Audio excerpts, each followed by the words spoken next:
The letter arrived at the small house on the Choctaw Reservation in Oklahoma in December 1943.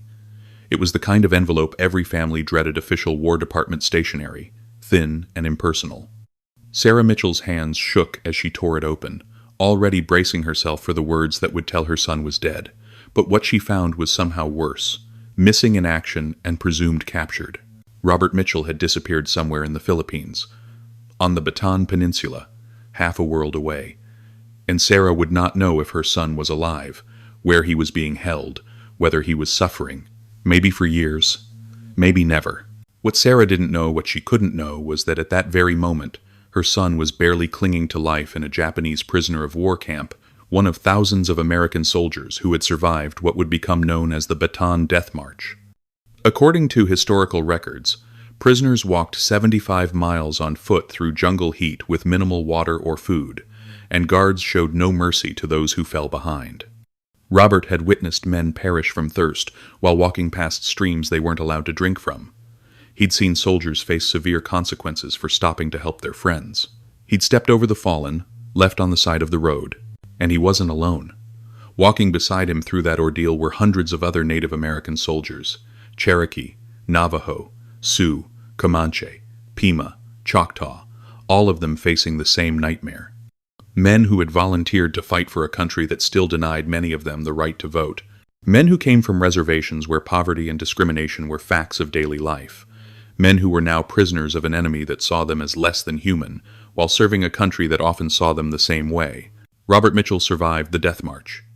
He survived 3 years in Camp O'Donnell, where thousands perished from dysentery, malaria, and starvation.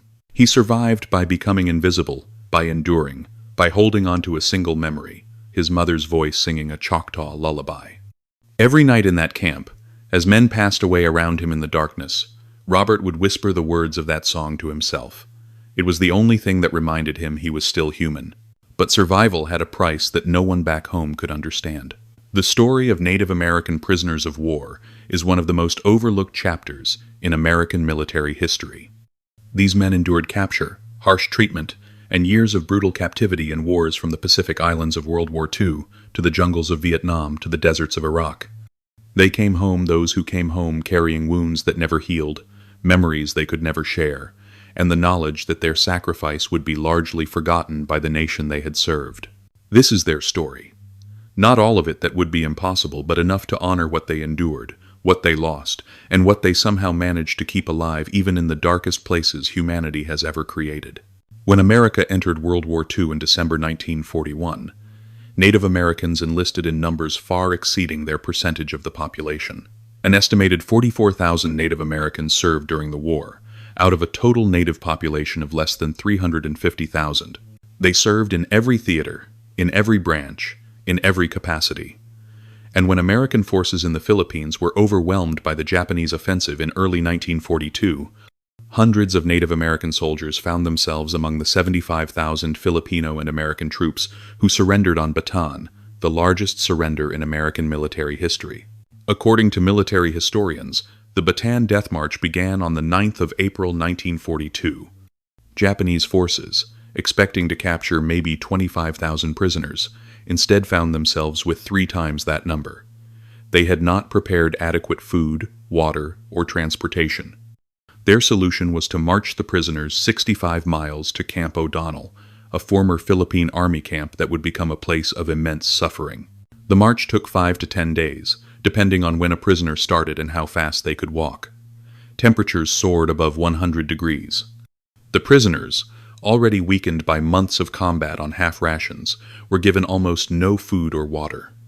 Guards treated anyone who fell behind with extreme cruelty.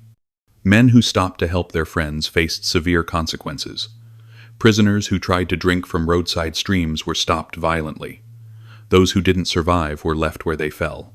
Joseph Medicine Crow, a Crow historian who later documented the experiences of Native American veterans, interviewed several Bataan survivors in the 1,980 seconds. One of them, a Navajo soldier named Thomas Begay, described the march in recorded testimony. "We walked like ghosts. Men I had known for months, strong men, warriors, they just collapsed. And you couldn't stop. If you stopped, you didn't make it. So you kept walking. You walked past your friends in their final moments. You walked past the fallen. You became something less than human just to survive. Historical records indicate that approximately 10,000 men lost their lives during the Bataan Death March, between 600 and 650 Americans and the rest Filipino. Among them were dozens of Native American soldiers whose names were never properly recorded, whose deaths were never officially documented, whose families back home would wait years for any news. Those who survived the march arrived at Camp O'Donnell. What they found there was almost worse than the march itself. According to survivor accounts, Camp O'Donnell was designed to hold 10,000 men, but now held 50,000. There was almost no food, a few spoonfuls of rice a day. The water supply was contaminated. There were no medical supplies, no medicine, no doctors. Dysentery swept through the camp. Then malaria. Then beriberi, a disease caused by vitamin deficiency that caused severe health deterioration. In the first 2 months at Camp O'Donnell, historical documentation shows that approximately 1,500 American prisoners perished. 26,000 Filipino prisoners lost their lives. The loss of life was overwhelming, and burial details struggled to keep pace with the grim reality. Robert Mitchell, the Choctaw soldier whose mother had received that terrible letter, was assigned to a burial detail. Every day, he and other prisoners had to handle the difficult reality of their situation. Sometimes 30 men a day, sometimes 50. He stopped counting after a while. He stopped thinking of them as individuals. It was the only way to survive. Years later, in a rare interview conducted in 1989, Robert spoke about those days. You can't explain it to someone who wasn't there. How you become numb to loss. How you wait in line for your handful of rice, stepping past those who didn't make it. How you stop caring about anything, except surviving one more day. I watched men give up. Just stop eating, stop moving, stop caring. They'd lie down and pass away within a few days. The ones who survived were the ones who found something to hold on to. A memory, a song, a prayer, something. For Robert, it was that Choctaw lullaby his mother used to sing. For others, it was different things. A Lakota soldier named Frank Plenty Wounds told an interviewer in 1995 that he survived by doing the Sundance ceremony in his mind, over and over, remembering every prayer, every movement, every song. It was forbidden to pray out loud in our language, he said in his testimony. The guards would punish you if they heard you speaking anything but English or Japanese. So I did the ceremony in silence, in my head. It kept me sane. It kept me connected to my people. Native American prisoners faced unique challenges in the camps. Many of them spoke English as a second language, which sometimes made communication difficult with guards and with other prisoners. Some had come from reservations where traditional practices were still common, and the inability to perform ceremonies or prayers in the open created a deep spiritual suffering that compounded their physical ordeal. But perhaps most painfully, according to oral histories collected from survivors, these men were fighting for a country that had spent the previous century trying to destroy their cultures, languages, and ways of life. Many of them had attended Indian boarding schools where they were punished for speaking their native languages. Now they were prisoners of an enemy who saw them as inferior, while serving a nation that saw them the same way. John Mhula, a Kiowa soldier who survived Bataan, reflected on this difficult reality in a 1987 oral history. I thought about that a lot in the camp.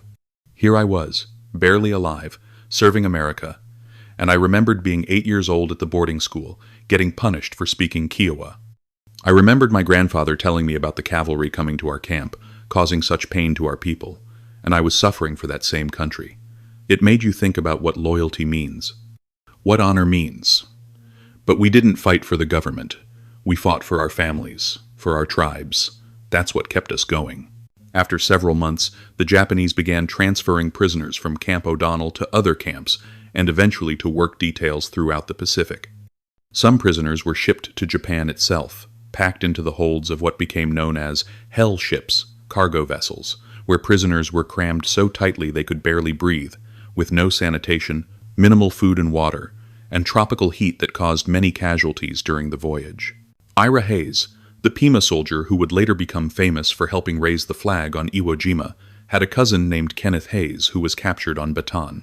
According to military records, Kenneth survived the death march in Camp O'Donnell, but lost his life aboard a transport ship in 1944, when the unmarked vessel was struck by an American submarine that had no way of knowing it was carrying Allied prisoners. He went down in the hold with hundreds of other men, just 2 years before the war ended. The prisoners who made it to Japan were put to work in mines, factories, and shipyards. They worked 12 to 16 hours a day, 7 days a week, on starvation rations. They faced harsh treatment regularly. Medical care was non-existent. Men succumbed to exhaustion, to industrial accidents, to untreated diseases, to malnutrition. Robert Mitchell was sent to a copper mine in northern Japan in 1943. He worked there for 2 years, deep underground, breathing toxic fumes, his body slowly breaking down from malnutrition and disease. He developed a chronic cough that he would carry for the rest of his life. His teeth fell out from scurvy. He lost almost 80 pounds, but he survived. He survived because every night, no matter how exhausted he was, he sang that Choctaw lullaby in his head. And he made a promise to himself. If he lived through this, he would go home and tell his mother he had never stopped singing her song. The atomic bombs dropped on Hiroshima and Nagasaki in August 1945 brought a sudden end to the war. For the prisoners in Japanese camps, liberation came as a shock. Guards simply disappeared one day. American planes began dropping supplies. Within weeks, Allied forces arrived to take the prisoners home. But liberation was not the end of the ordeal. It was, in many ways, just the beginning of a different kind of suffering. Robert Mitchell weighed 93 pounds when he was liberated. He had weighed 175 when he was captured. He could barely walk. His body was ravaged by years of malnutrition and disease. Army doctors said he would need months of treatment before he could go home. But the physical recovery was the easy part. When Robert finally made it back to Oklahoma in early 1946, he found that he couldn't talk about what had happened, couldn't explain it, couldn't make people understand. His mother would ask him questions, gentle questions, and he would sit there unable to speak. The words wouldn't come.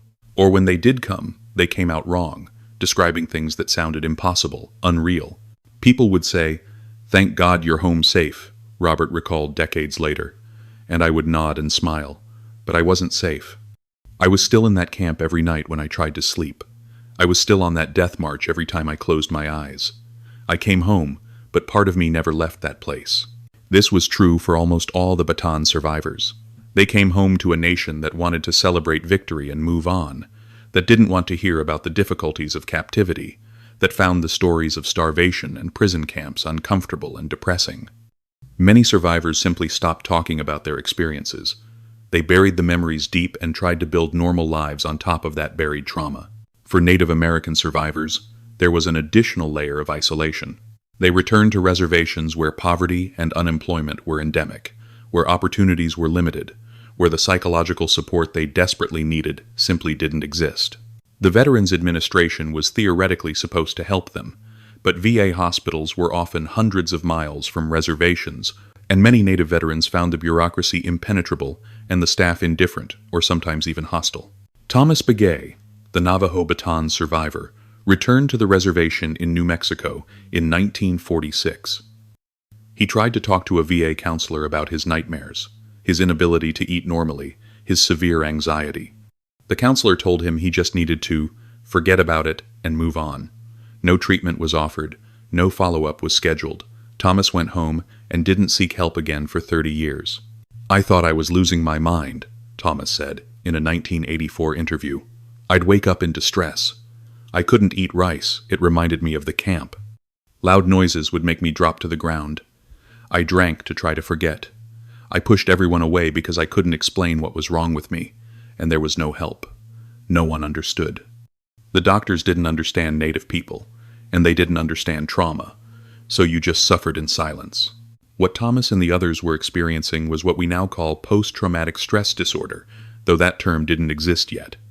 In the 1,940 seconds and 1,950 seconds, it was called shell shock, or combat fatigue, and it was seen as a sign of weakness, something to be ashamed of. The idea that you could develop a serious psychological condition from trauma was not yet widely accepted in medicine or society. Native American POW survivors faced this stigma even more acutely than other veterans. In many Native communities, according to cultural historians, Warriors were expected to be strong, stoic, unbreakable. Admitting psychological suffering was seen as a failure, a betrayal of warrior traditions. So many Native veterans said nothing. They self-medicated with alcohol. They isolated themselves. They carried their wounds in silence until those wounds took their toll. Frank Plenty Wounds, the Lakota soldier who had survived by doing the Sundance ceremony in his mind, came home to the Pine Ridge Reservation in South Dakota. He started drinking heavily within months of his return. His wife left him. He lost job after job. He struggled deeply with his mental health. It wasn't until the 1,970 seconds, nearly 30 years after his liberation, that he finally connected with other Native veterans through the American Indian movement and began to talk about his experiences. "The trauma doesn't go away," Frank said in 1995, 50 years after the war ended. "You learn to live with it. Some days are better than others, but I still have nightmares. I still see the faces of the men who passed away in that camp.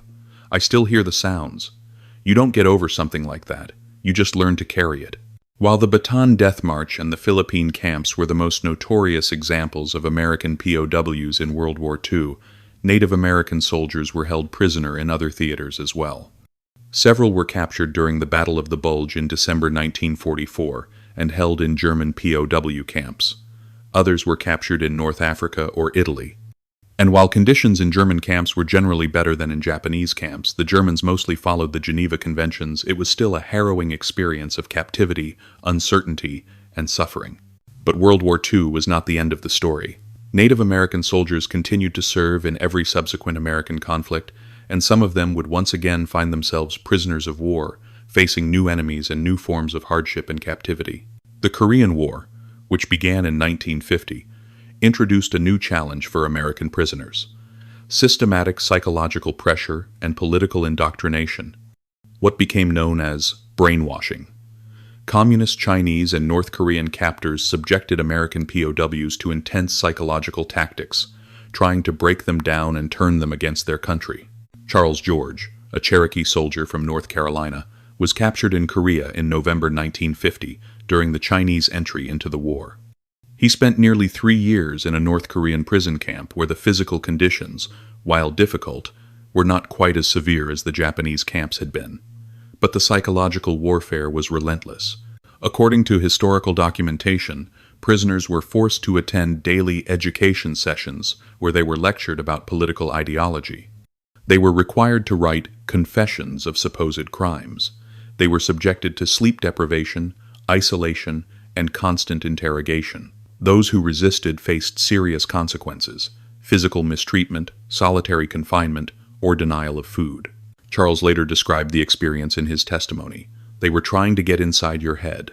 They wanted to break you mentally, not just physically.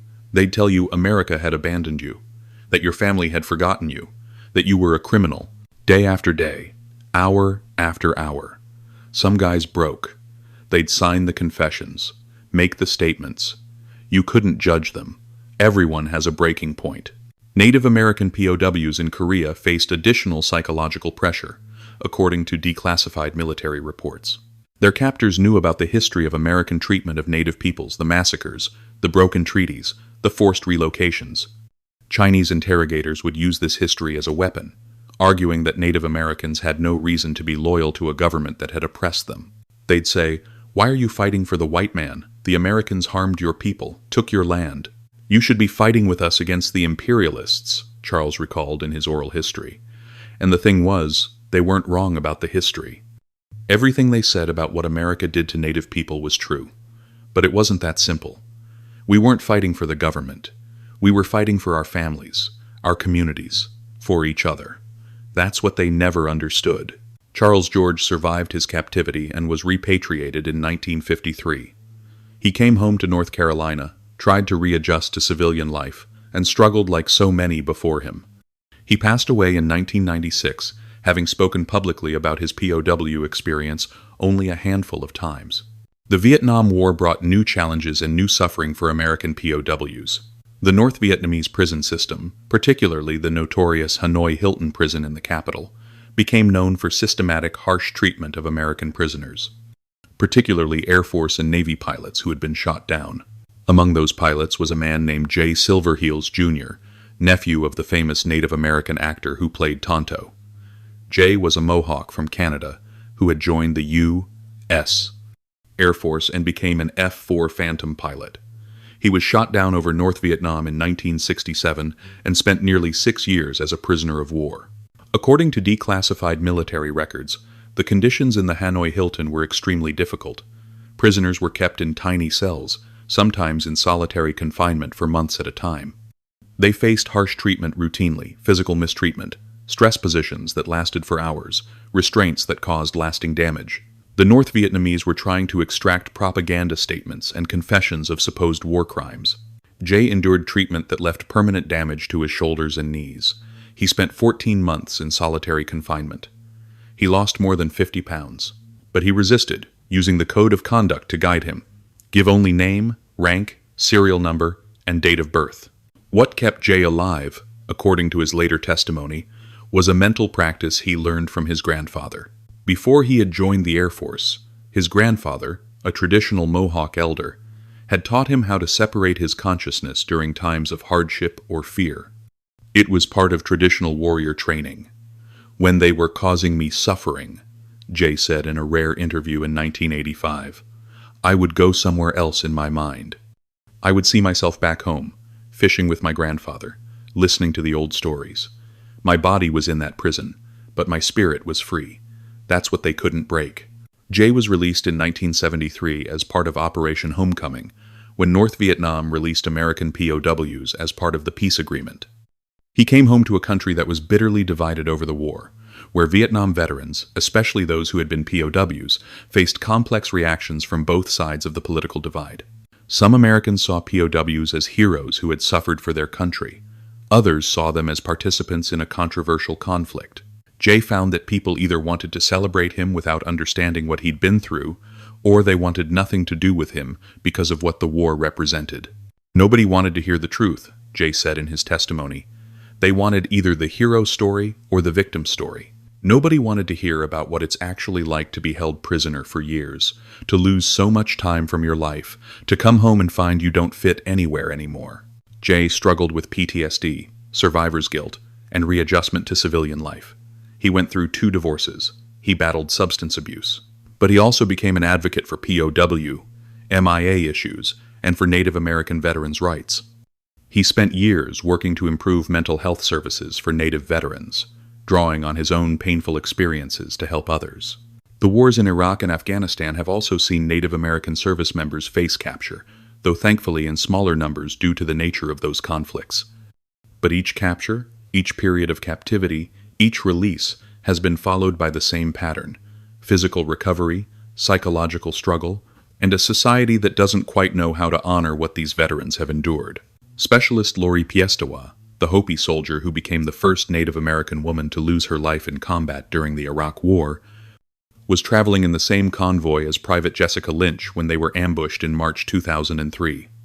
While Jessica was captured and later rescued, Lori succumbed to her injuries. But others in that convoy were held prisoner for weeks, enduring interrogations and uncertain fate before being rescued. The experience of modern POWs is different from that of their predecessors. In some ways, international attention is more immediate, diplomatic pressure more intense, captivity periods generally shorter. But the fundamental trauma remains the same: the helplessness of capture, the fear during captivity, the psychological scars that follow release. What unites all these stories from Bataan to Korea to Vietnam to Iraq is a pattern of service, sacrifice, survival, and then a return to a society that often fails to understand or adequately support those who have suffered most. Native American POWs have faced unique challenges at every stage of this journey. They served in military forces that historically oppressed their people. They were captured by enemies who sometimes exploited this history. They returned to communities that often lacked resources to help them heal, and they have been largely invisible in the broader narrative of American POWs. When the public thinks about prisoners of war, they typically recall famous cases like the Bataan Death March or the Hanoi Hilton, but they rarely know the names or stories of Native American POWs who endured these same experiences. There are no major films about Native American POWs. Few books document their experiences. Most museums and memorials give them little or no specific recognition. This invisibility is not accidental.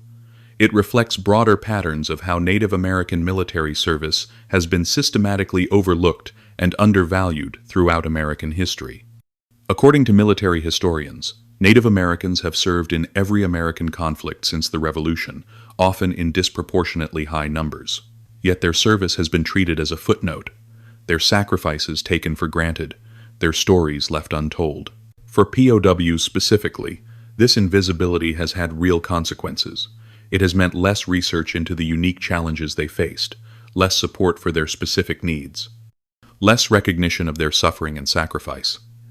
It has meant that many Native American POWs have passed away without ever sharing their stories, without ever receiving the acknowledgement they deserved. Robert Mitchell, the Choctaw soldier who survived Bataan, lived until 2003. For most of his life, he rarely spoke about his experiences as a POW. He worked various jobs, raised a family, and carried his trauma quietly. It was only in his final years, when his health was declining, that he began to open up to his children and grandchildren about what he had endured. In one of his last conversations with his daughter, recorded just months before his passing, Robert said, "I don't want people to feel sorry for me. What happened, happened. I survived it. But I want people to know that we were there. Native guys, we fought, we suffered, we came home, and most people never knew we existed. That's what hurts more than anything else that happened being forgotten." Robert's daughter asked him about that Choctaw lullaby, the one that had kept him alive through 3 years of captivity. "Do you still sing it?" she asked. Robert was quiet for a long moment. Then he said, "Every day. Every single day of my life since I came home. It's the only prayer I know anymore." He passed away 2 weeks later. His obituary in the local newspaper mentioned he was a World War II veteran, but said nothing about Bataan, nothing about the Death March, nothing about his years as a POW. Just another veteran, passing quietly into history. But Robert's story, and the stories of hundreds of other Native American POWs, deserve to be remembered. They deserve to be told completely, honestly, with all the complexity and pain they contain. These men served their country under impossible conditions, survived unimaginable suffering, and came home to continue fighting a different kind of battle, the battle to heal, to be recognized, to be valued. Organizations like the National Native American Veterans Memorial, established at the Smithsonian in 2020, are finally beginning to give proper recognition to Native American military service, including POW experiences. Tribal nations have created their own veterans programs, offering culturally appropriate mental health care and support. Native American veterans are increasingly sharing their stories, ensuring that the next generation knows what was sacrificed. But much work remains to be done. Many Native American POW stories have been lost forever, as the veterans who could have told them have passed away without ever speaking publicly. Records are incomplete. Documentation is scattered. The full scope of Native American POW experiences across all American wars may never be fully known. What we do know is this: these men were prisoners twice, once in enemy camps, and once in a nation that imprisoned them in silence and invisibility. They survived both forms of captivity with remarkable courage and resilience, and their stories, finally being told, stand as testament to a legacy of service and sacrifice that has been too long overlooked. The lullaby that kept Robert Mitchell alive through the darkness of Bataan still echoes in the memories of his descendants. Other songs, other prayers, other sacred traditions kept other Native American POWs alive through their own darkest hours. These traditions, passed down through generations, proved to be lifelines when nothing else remained. In the end, that may be the most important lesson from these stories, that cultural identity, spiritual practice, and connection to community can be sources of strength even in the most brutal circumstances. The same traditions that American policy once tried to erase became the very things that kept these warriors alive when they needed them most. They were prisoners of two wars, the ones they fought overseas and the ones they faced at home.